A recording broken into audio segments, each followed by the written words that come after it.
PUC छात्र छात्राओं को मेरा नमस्कार। हावेरी जिला के अंतर्गत चल रहे ऑनलाइन क्लासेस में आपका बहुत बहुत स्वागत है। मेरा नाम इरफान हनकनहल्ली, राजराजेश्वरी पीयू कॉलेज राणेबेन्नूर। आज आप लोगों के सामने मैं चर्चा करूंगा व्याकरण भाग को लेकर। आपके परीक्षा में व्याकरण जो भाग है बहुत प्रमुख होता है। 40 अंक के लिए आप लोगों को व्याकरण आ जाता है, तो इसका सविस्तार तौर पर मैं आप लोगों के सामने बता दूंगा। आपको व्याकरण में कौन कौन से अंश आ जाते हैं, तो पहला अंश है वाक्य शुद्धि 4 अंक के लिए। तो दूसरा है रिक्त स्थान की पूर्ति, यानी यहां पर कारक होते हैं तो कारक वहां पर 4 अंक के लिए रिक्त स्थान को भरना है। काल परिवर्तन यानी जो टेंस होते हैं 3 अंक के लिए होते हैं। मुहावरे 4 अंक के लिए। लिंग परिवर्तन 3 प्रश्न आ जाते हैं, 3 अंक। अनेक शब्दों के लिए एक शब्द, यानी जो एक वाक्य होता है एक शब्द में लिखना है, यहां पर 3 प्रश्न आ जाते हैं। उपसर्ग यानी 2 अंक के लिए आ जाते हैं शब्द। प्रत्यय 2 अंक के लिए। निबंध लेखन अथवा पत्र लेखन, इन 2 अंशों में एक अंश को लिखना है, यानी 5 अंक होते हैं। अपठित गद्यांश यानी पैराग्राफ राइटिंग होता है, उसमें जो आप प्रश्न के उत्तर को ढूंढना है, 5 अंक। और अनुवाद जो होता है यहाँ पर 5 अंक के लिए आ जाता है। ट्रांसलेट जो होता है। हागाದ್ರೆ ದ್ವಿತೀಯ PUC ವಿದ್ಯಾರ್ಥಿನಿಯವರಿಗೆ ವ್ಯಾಕರಣದ ಸವಿಸ್ತಾರವನ್ನ ನಾ ಇವತ್ತು ಚರ್ಚೆಯನ್ನ ನಿಮ್ಮ ಮುಂದೆ ಮಾಡ್ತಾ ಇದ್ದೀನಿ। ನಾ ಹೇಳಿದ ಹಾಗೆ ಆ ಹಿಂದಿ ವಿಷಯದಲ್ಲಿ ನಿಮಗೆ 40 ಅಂಕಗಳಿಗೆ ಈ ವ್ಯಾಕರಣ ಬರ್ತಾ ಇದೆ। ಏನು ಮುಹಾವರೆ ಇರಬಹುದು, ವಾಕ್ಯ ಶುದ್ಧಿ, ರಿಕ್ತ ಸ್ಥಾನ ಅಥವಾ ಉಪಸರ್ಗ, ಪ್ರತ್ಯಯ, ಇವೆಲ್ಲ ಏನಾಗಿದೆಪ್ಪ ಅಂತಂದ್ರೆ ಈ 40 ಅಂಕಗಳಿಗೆ ನಿಮಗೆ ಬರ್ತಾ ಇದೆ। तो मैं आप लोगों को यहाँ पर बता दूंगा, क्योंकि समय का अभाव भी है और पूरे विषय को लेकर चर्चा करना पड़ता है। देखिए, पहले आपको मैं यहाँ पर बता दूं व्याकरण का जो अर्थ क्या होता है। व्याकरण वह शास्त्र है जो भाषा का शुद्ध ज्ञान कराता है और भाषा को स्थायी एवं मानक का रूप प्रदान करता है। तो क्या है, हम लोग बोलचाल की भाषा करते हैं या भाषा बात करते हैं, हर एक भाषा होती है, लेकिन शुद्ध तौर पर बात करना है या भाषा का स्थायी रूप होना है, उसे व्याकरण की जरूरत है। ಹಾಗಾದ್ರೆ ನಾವು ಈ ವ್ಯಾಕರಣದ ಬಗ್ಗೆ ಚರ್ಚೆನ ಮಾಡಬೇಕಂದ್ರೆ ಮೊದಲು ವ್ಯಾಕರಣ ಅಂದ್ರೆ ಏನು, ಒಂದು ಭಾಷೆಯನ್ನ ಮಾತನಾಡ್ತಾ ಇದ್ದೇವೆ, ಅನೇಕ ಭಾಷೆಗಳಿದಾವೆ, ಆದ್ರೆ ಆ ಭಾಷೆಗಳಿಗೆ ಒಂದು ನಿರ್ದಿಷ್ಟ ರೂಪತೆ ಇರಬೇಕಪ್ಪ ಅಂತಂದ್ರೆ, ಸ್ಥಾಯಿ ರೂಪತೆ ಅಂದ್ರೆ ಶುದ್ಧವಾಗಿ ಮಾತನಾಡಬೇಕಂದ್ರೆ ವ್ಯಾಕರಣದ ಅವಶ್ಯಕತೆ ಇದೆ। तो देखिए, पहला अंश है वाक्यों की शुद्धि। हागाದ್ರೆ ಮೊದಲನೇ अंश ಇದೆ ನಿಮಗೆ वाक्यों की शुद्धि।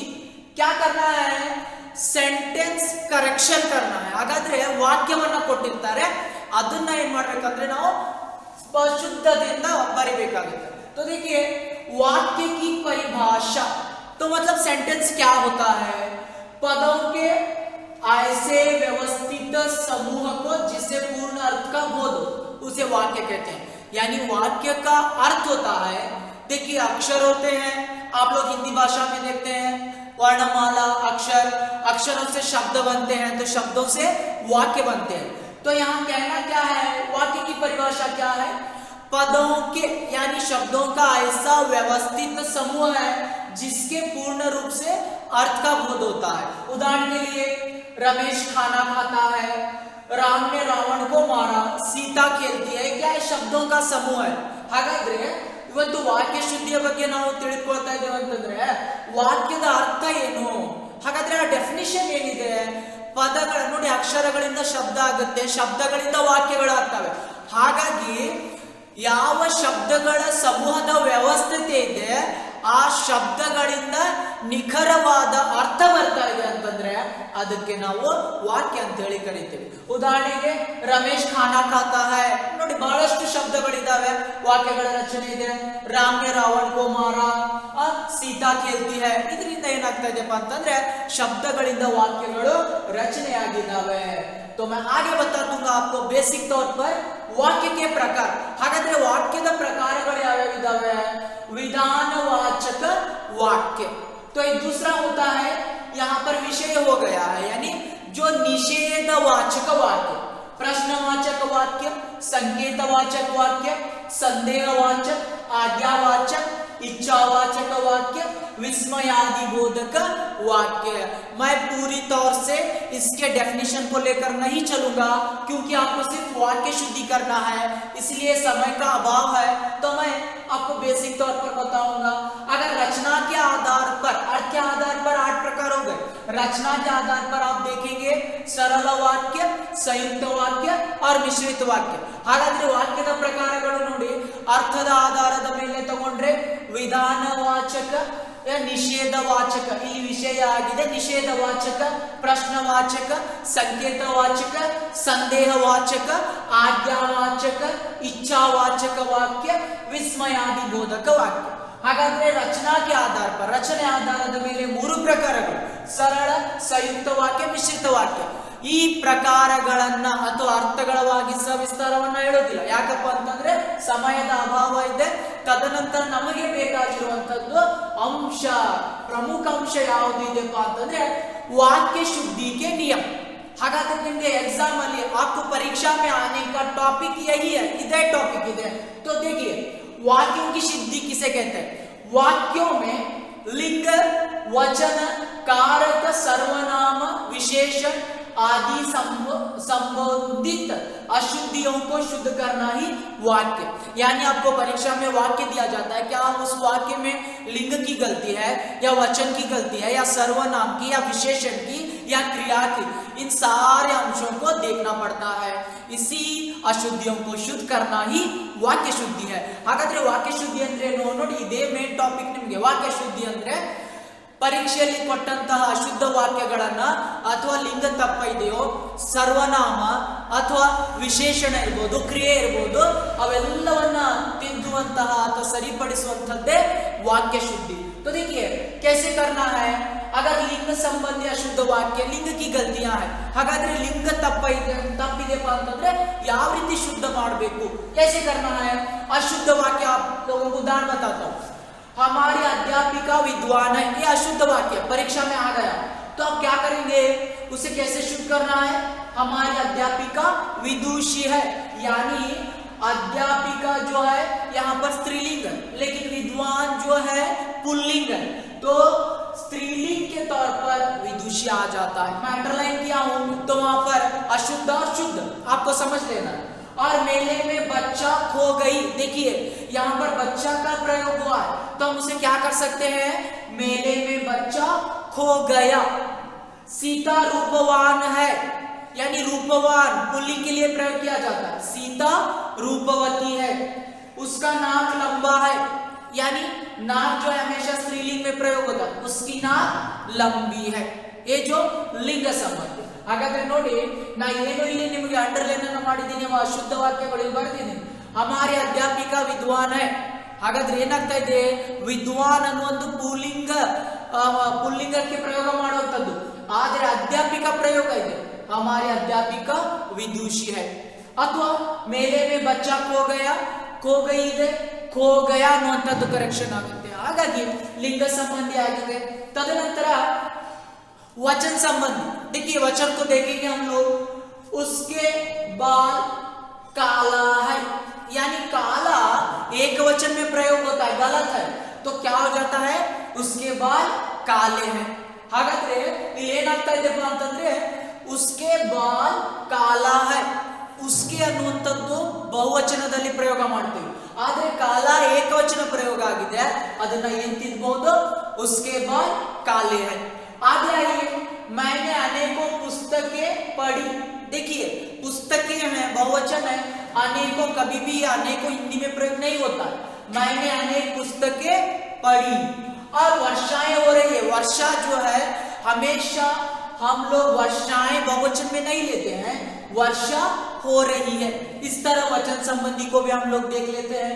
तो अगर आगे चलेंगे, कारक संबंधी यानी कारक की शुद्धियां करना। राम ने रावण मारा, तो देखिए वहां पर को का कारक प्रयोग होना है। राम ने रावण को मारा। और घर पर सब ठीक ठाक है, घर पर यानी घर में क्या हो जाता है, अंदर में का प्रयोग होता है घर में, इसीलिए में का प्रयोग वहां पर होता है घर में, सब ठीक ठाक है। मैंने दिल्ली जाना है, मैंने यहां पर मैंने का प्रयोग नहीं होता है, मुझे दिल्ली जाना है। ये क्या है, कारक संबंधी अशुद्ध वाक्यों को शुद्ध करना। और आगे चलेंगे, सर्वनाम संबंधी अशुद्ध वाक्यों को शुद्ध करना। तो यहाँ पर वह आए हैं, आए हैं क्या है, बहुवचन में है, तो वह एक वचन है, तो यहाँ पर क्या हो जाता है, वे का प्रयोग होता है। ये जो क्या है, वे बहुवचन में होता है। और आगे चलेंगे, दाल में कौन पड़ गई, यानी यहाँ पर कौन जो है सर्वनाम में गलत है, उसे दाल में क्या पड़ गया। ಹಾಗಾದ್ರೆ ನಾವು ಸರ್ವನಾಮ ಸಂಬಂಧಿ ಅಶುದ್ಧ ವಾಕ್ಯಗಳನ್ನು ಶುದ್ಧ ಮಾಡಬೇಕಂದ್ರೆ ವಹ ಆಯೇ ಹೈ, ವಹ ಏಕವಚನದಲ್ಲಿದೆ, ಆಯೇ ಹೈ ಬಹುವಚನದಲ್ಲಿದೆ. ಹಾಗಾದ್ರೆ ಏಕವಚನದಲ್ಲಿ ಮಾಡಬೇಕು, ಬಹುವಚನದಲ್ಲಿ ಪ್ರಯೋಗ ಮಾಡಬೇಕಂದ್ರೆ ವಹ ವೇ ಆಗ್ತಾ ಇದೆ, ವೇ ಆಯೇ ಹೈ. ಈ ರೀತಿಯಾಗಿ ಸರ್ವನಾಮ ಸಂಬಂಧಿ ನಾವೇನ್ ಮಾಡಬಹುದು, ಇಲ್ಲಿ ಅಶುದ್ಧ ವಾಕ್ಯಗಳನ್ನ ಶುದ್ಧ ಮಾಡಬಹುದು. ತದನಂತರ विशेषण संबंधी अशुद्ध वाक्य, मुंबई में बड़ा बड़ा इमारतें हैं, तो यहाँ पर देखिए विशेषण क्या है, बड़ा बड़ा है, गलती है, तो उसे क्या कर सकते हैं, बड़ी बड़ी इमारतें हैं. आगे माँ बाजार से ताजा सब्जी लाती है, ये जो ताजा विशेषण है, तो माँ बाजार से ताजी सब्जी ಲಾತಿ ಹೈ. ಏನಾಗ್ತಾ ಇದೆಪ್ಪ ಅಂತಂದ್ರೆ ವಾಕ್ಯದಲ್ಲಿ ವಿಶೇಷಣಗಳು ಸಹಿತ ತಪ್ಪಿರ್ತಾವೆ. ನೋಡಿ ಇಲ್ಲಿ ಮುಂಬೈ ಮೇ ಬಡಾ ಬಡಾ ವಿಶೇಷಣ ಇದೆ, ಬಡಿ ಬಡಿ ಅನ್ನುವಂತಹ ನಾವು ಶುದ್ಧಿಯನ್ನ ಮಾಡಬಹುದು. ಅಥವಾ ತಾಜಾ ಇದೆ, ಮಾ ಬಾಜಾರ್ ಸೆ ತಾಜಾ ಸಬ್ಜಿ ಲಾಯಿ, ತಾಜಾ ವಿಶೇಷಣ ತಪ್ಪಿರೋದು, ಅದನ್ನ ಏನ್ ಮಾಡಬೇಕಾಗಿದೆ, ತಾಜಿ ಸಬ್ಜಿ ಲಾಯಿ. तो आगे देखेंगे तो हम लोग यहाँ पर क्या हो जाता है, जैसे ही पदक्रम यानी पद जो होते हैं, यहां पर पदों को लेकर वाक्यों में पद आगे पीछे हो जाते हैं. रोगी को काटकर सेब खिलाओ, यानी पद अलग अलग है आगे पीछे, तो उसे क्या कर सकते हैं, सेब को काटकर रोगी को खिलाओ. भाषण दे रहे हैं नेताजी, या नेताजी भाषण दे रहे हैं. ಹಾಗಾದ್ರೆ ಪದಕ್ರಮ ವಾಕ್ಯದಲ್ಲಿ ಏನಾಗ್ತಾ ಇದೆಯಪ್ಪ ಅಂತಂದ್ರೆ ಪದಗಳು ಹಿಂದೆ ಮುಂದೆ ಆಗಿರ್ತವೆ. ನೋಡಿ, ರೋಗಿ ಕೋ ಕಾಟ್ಕರ್ ಸೇಬ್ ಖಿಲಾವೋ, ರೋಗಿಯನ್ನ ಕತ್ತರಿಸಿ ಸೇಬಣ್ಣನ್ನ ತಿನ್ನಿಸಿ ತಪ್ಪಾಗುತ್ತೆ. ಸೇಬ್ ಕೋ ಕಾಟ್ಕರ್ ರೋಗಿ ಕೋ ಖಿಲಾವೋ, ಆ ಸೇಬಣ್ಣನ್ನ ಕತ್ತರಿಸಿ ರೋಗಿಗೆ ತಿನ್ನಿಸಬೇಕಾಗಿದೆ. ಈ ರೀತಿಯಾಗಿ ಏನಾಗ್ತಾ ಇದೆಯಪ್ಪ ಅಂತಂದ್ರೆ ಇಲ್ಲಿ ಪದಕ್ರಮಗಳ ಬಗ್ಗೆನೂ ಸಹಿತ ಬಹಳಷ್ಟು ಅಶುದ್ಧಿಗಳು ಇರ್ತವೆ.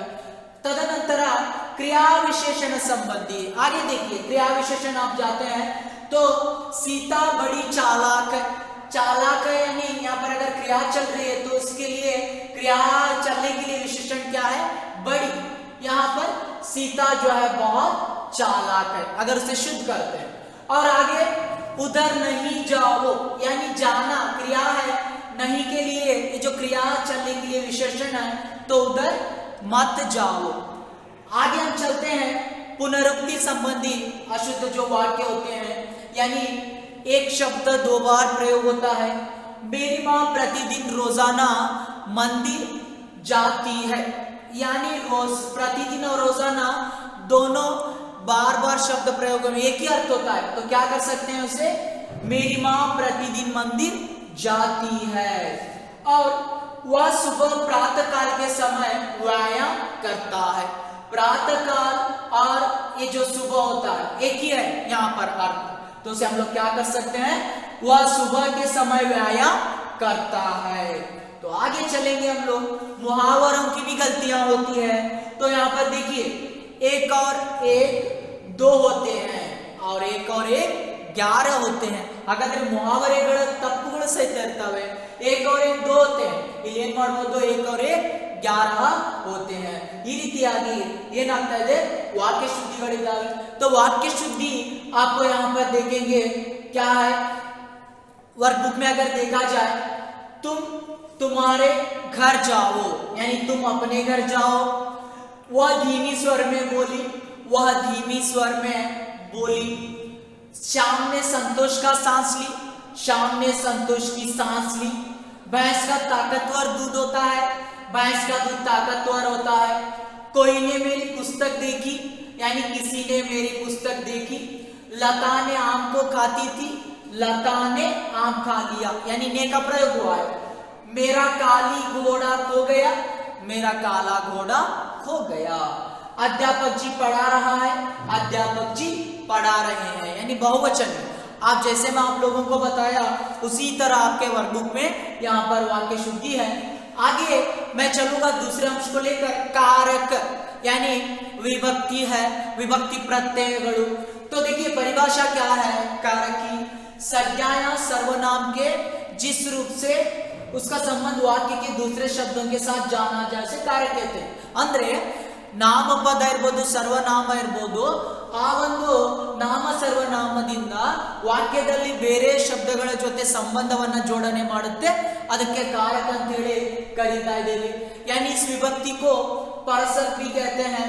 पर का जो अर्थ होता है बाद में आना, यानी और सर्ग का आना अर्थ होता है. उसीलिए हम लोग आगे चलेंगे तो कारक के जो प्रकार होते हैं 8 कारक है. कर्ता ने कर्म को करण से, संप्रदान को के लिए के वास्ते, अपादन से, संबंध का के की, अधिकरण में पर, संबोधन रे अरे अहो. ಹಾಗಾದ್ರೆ ನಿಮಗೆ ಕಾರಕಗಳ ಬಗ್ಗೆ ಬಿಟ್ಟ ಸ್ಥಳ ಬರುತ್ತೆ. ಈ 8 ಕಾರಕಗಳನ್ನ ನೆನಪಿಟ್ಕೋಬೇಕಾಗಿದೆ. कर्ताने कर्म को करण से, संप्रदान को के लिए के वास्ते, अपादन से, संबंध का के की, अधिकरण में पर और संबोधन रे अरे हो. तो 8 कारकों को याद रखेंगे, आप अपने रिक्त स्थान को पूरा कर सकते हैं.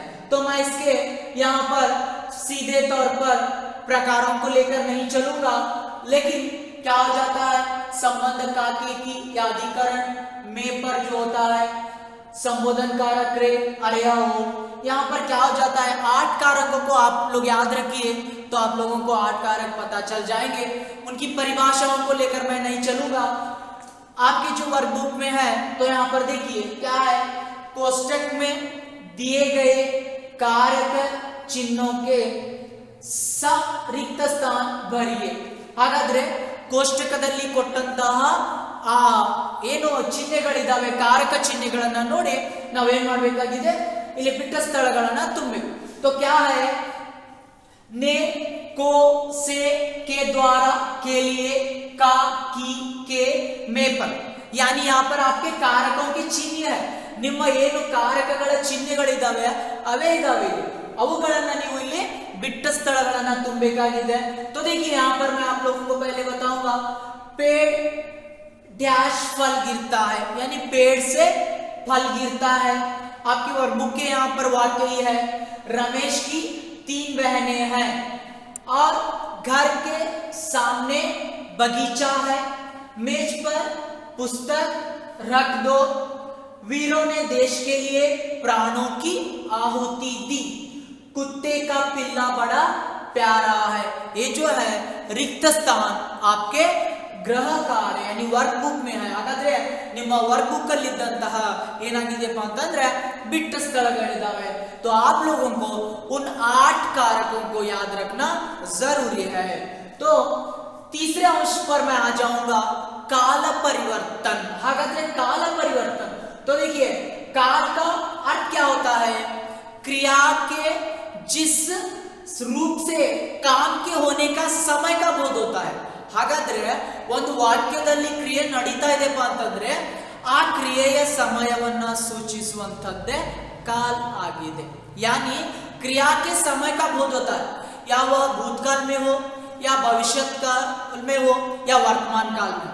ಏನು ಕ್ರಿಯೆಯ ಸಮಯ ಸೂಚಿಸ್ತಾ ಇದೆ ಅಂತಂದ್ರೆ ಅದು ಏನಿರ್ಬೋದು, ಫಾಸ್ಟ್ ಟೆನ್ಸ್ ಅಲ್ಲಿ ಇರ್ಬೋದು, ಅಥವಾ ಫ್ಯೂಚರ್ ಇರ್ಬೋದು, ಅಥವಾ ಪ್ರೆಸೆಂಟ್ ಇರ್ಬೋದು, ಭೂತಕಾಲ, ವರ್ತಮಾನ ಅಥವಾ ಭವಿಷ್ಯತ್ ಇರ್ಬೋದು.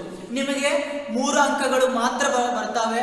तो आप 3 अंकों के आधार पर मैं आप लोगों को संक्षिप्त तौर पर बताऊंगा।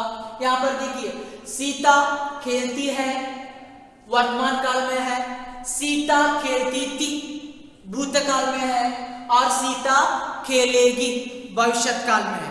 इस तरह आप लोगों को यहाँ पर तीनों वाक्यों में क्रिया चल रही है, लेकिन क्रिया एक वाक्य में वर्तमान में चल रही है और दूसरे वाक्य में भूत में चल रही है और तीसरे वाक्य में भविष्य में चल रही है। ಹಾಗಾದ್ರೆ ಈ ಕ್ರಿಯೆ ಏನಾಗ್ತಾ ಇದೆಪ್ಪ ಅಂತಂದ್ರೆ 3 ಕಾಲಗಳಲ್ಲಿ ನಡೀತಾ ಇದೆ ನೋಡಿ। ವಾಕ್ಯ ಒಂದೇ ಇದೆ, ಸೀತಾ ಖೇಲ್ತಿ ಹೈ ವರ್ತಮಾನದಲ್ಲಿದೆ, ಸೀತಾ ಖೇಲ್ತಿ ಥಿ ಭೂತಕಾಲದಲ್ಲಿದೆ, ಸೀತಾ ಖೇಲೇಗಿ ಭವಿಷ್ಯತ್ನಲ್ಲಿದೆ।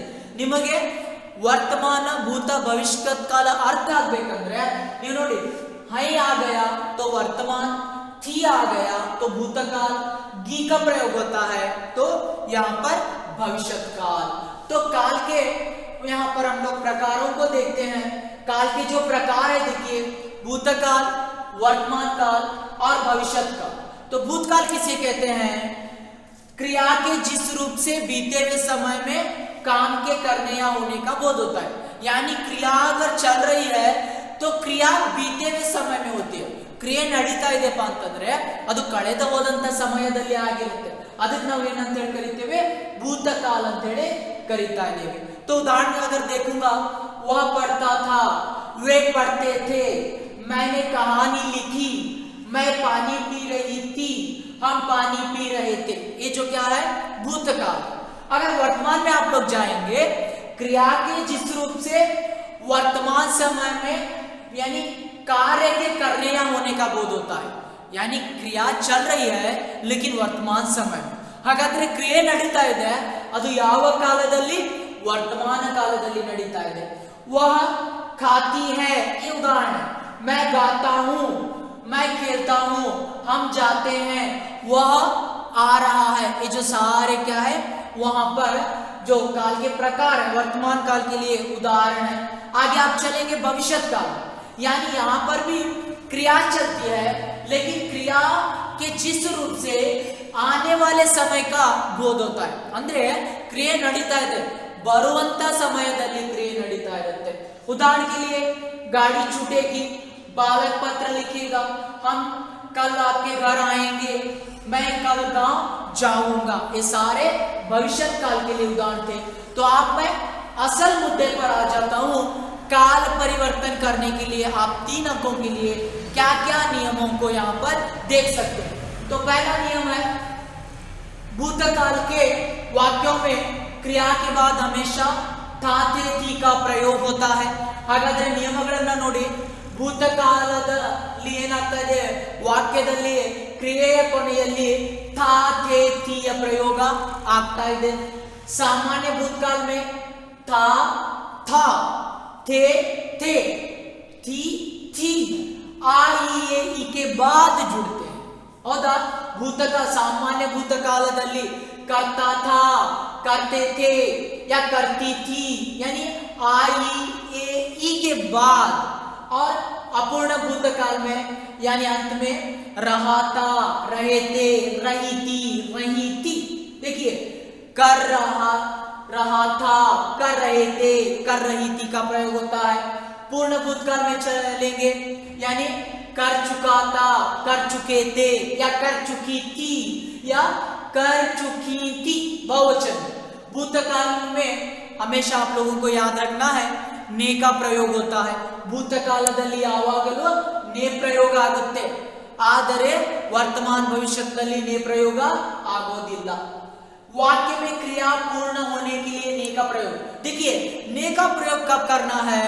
जब वाक्य में क्रिया जो है पूर्ण रूप से होती है और कर्ता के बाद ने का प्रयोग होता है। ಅಂದ್ರೆ ಕರ್ತಾನ ನೇ ಪ್ರಯೋಗ ಮಾಡುವಂತದ್ದು ನಿಮಗೆ ಬಹಳ ಕನ್ಫ್ಯೂಸ್ ಆಗ್ತಾ ಇದೆ, ಅಂದ್ರೆ ಭೂತಕಾಲದಲ್ಲಿ ಮಾಡಬೇಕು, ತದನಂತರ ನೋಡಿ ವಾಕ್ಯದಲ್ಲಿ ಕ್ರಿಯೆ ಕಂಪ್ಲೀಟ್ ಆಗ್ತಾ ಇದೆಪ್ಪ ಅಂತಂದ್ರೆ ಅಲ್ಲಿ ನೇ ಪ್ರಯೋಗ ಮಾಡಬೇಕು।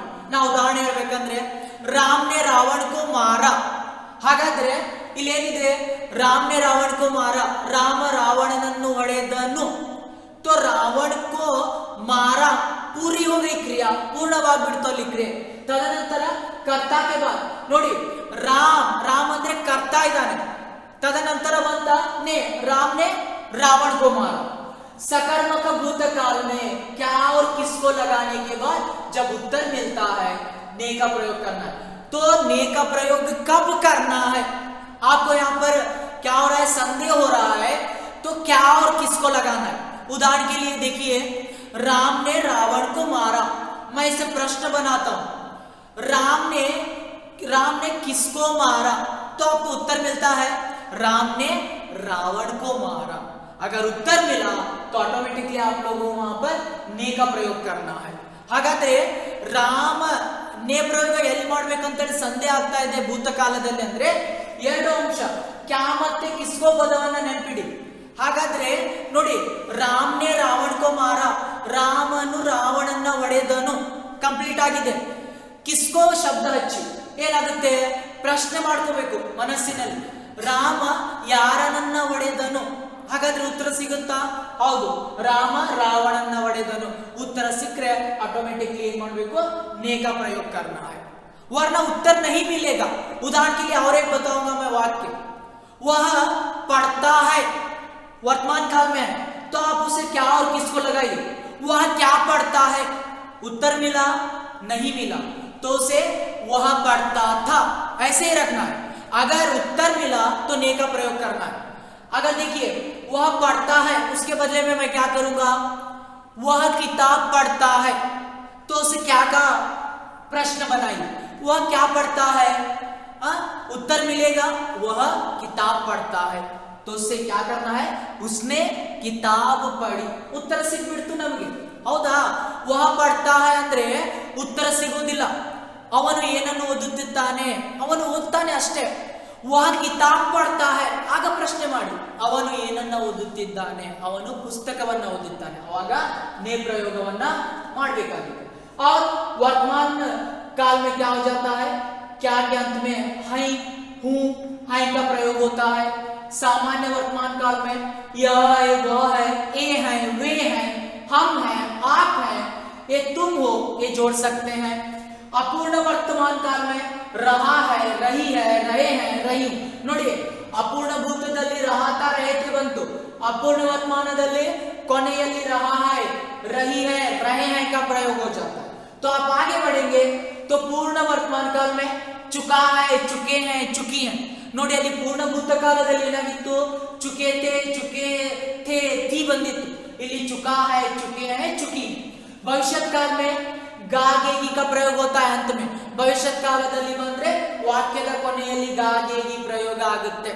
ಹಾಗಾದ್ರೆ ಯಾವನು, मैं जाऊंगा, मैं जाऊंगी, तू जाएगा, तू जाएगी, तुम जाओगे, तुम जाओगी, आप जाएंगे, आप जाएंगी, हम जाएंगे, हम जाएंगी, तुम जाओगे, वे जाएंगे, ये जाएंगे. और भूतकाल में ने का प्रयोग होता है, वर्तमान और भविष्य में ने का प्रयोग कभी भी नहीं होता है.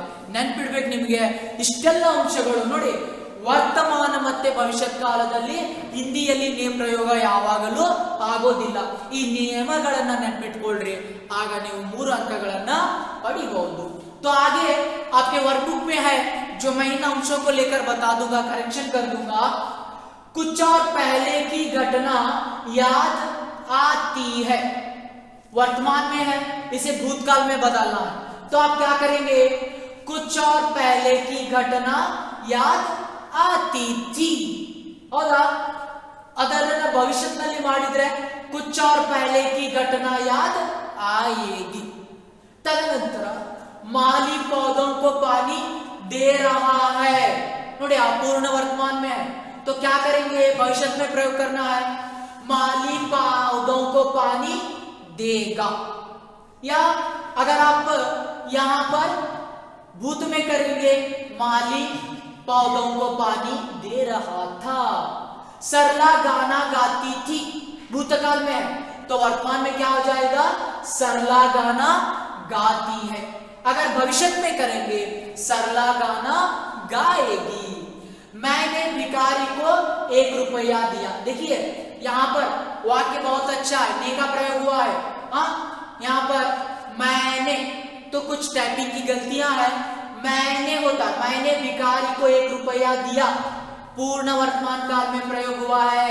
1 रुपया दिया, क्रिया कंप्लीट है।